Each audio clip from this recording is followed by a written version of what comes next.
Who the hell is Monoma? No. Okay. I am #1 trash lord.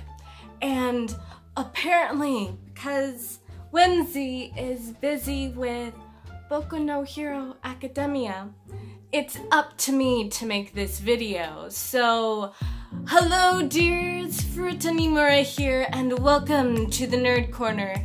And in case you haven't heard the news, Ishida Sui came out with a new interview, so let's spill the tea on the latest information about Tokyo Ghoul. It's gonna be wild. But before I dive into all the juicy little details, I want to address some identity confusion. And I know I am a beautiful man, and I should be a Maybelline model. Like, I've had many different jobs and many different identities. I've been a news reporter, I've been Sota the Clown, and for a brief while I was Bureau Chief Party King of the CCG. But I have never been Touka, and one way to tell us apart is she has a mole on her titties, and I have a mole on my face. And just because we both have similar dramatic side parts, I did not send Mutsuki after her to avoid the confusion. So it was all in good fun, no harm done. At the end of the day, we are just two very attractive people, and Ishida Sui thinks so too, and I think that's why he probably ships Touka and Kaneki together. In fact, he ships them so much, he spent 2 weeks drawing and handwriting the infamous chapter 125, and he wouldn't let any assistants touch it. I think he was nervous about having an assistant over his shoulder asking, "Is that hentai?"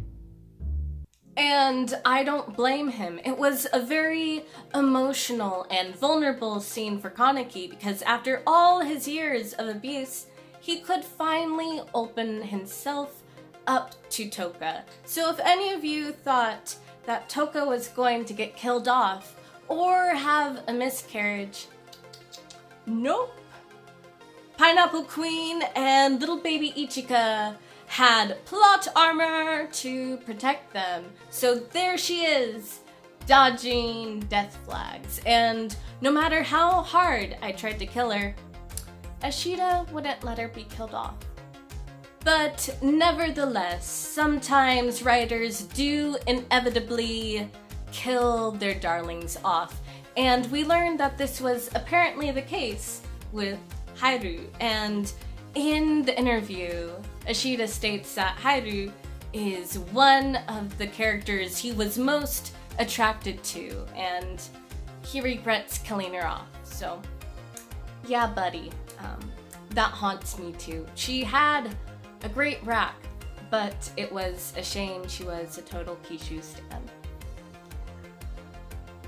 And we learn another interesting bit of information, that Kaneki was a bit of a self-insert. And really this shouldn't come as a surprise, because Kaneki was a bookish nerd with insecurities, and we see a lot of his monologue about how his mistakes made him who he is today echoed in Ishida's diary. So probably writing all those scenes with Jason and Rize, those probably hit too close to home.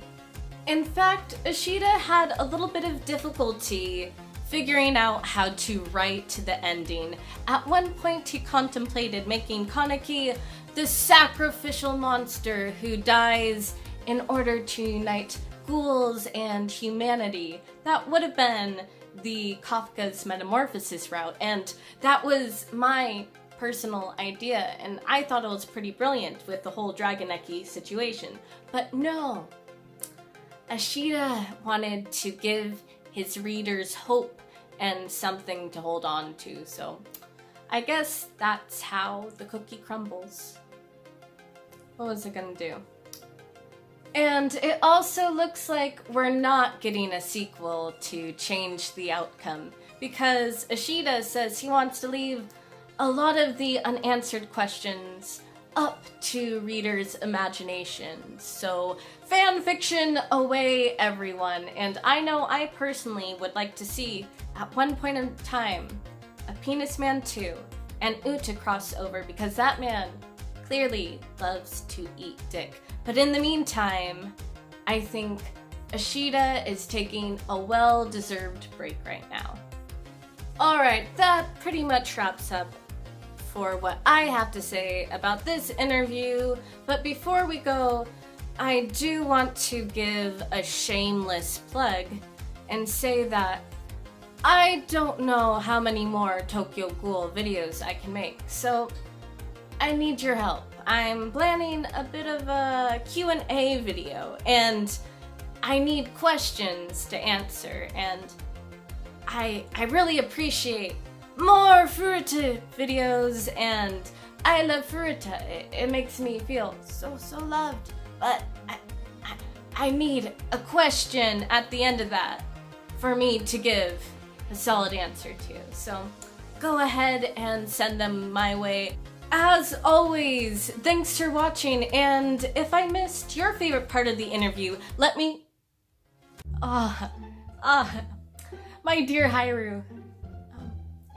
You know, I was completely broken after watching you die, and that is why I stuck your head in a jar, because I wanted to bring you and Kisho back to life. And I had this entire plan. I had a scientist, his name was Dr. Kano, and he promised me there was a science behind it, and I'm not sure how I brought Eto back to life and then she died right after, but he promised me it would work, and I trusted him.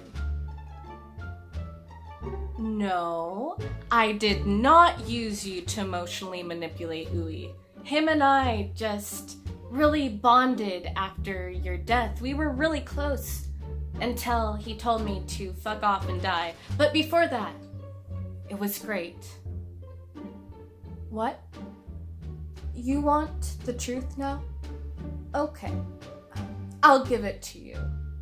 Your death was Matsuri's doing, but I sent Ui after the hobbitses so that I could give you and all the rest of Kisho's disciples matching deaths.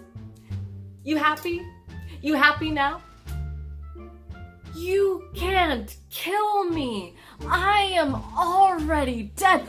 Why is his family so homicidal?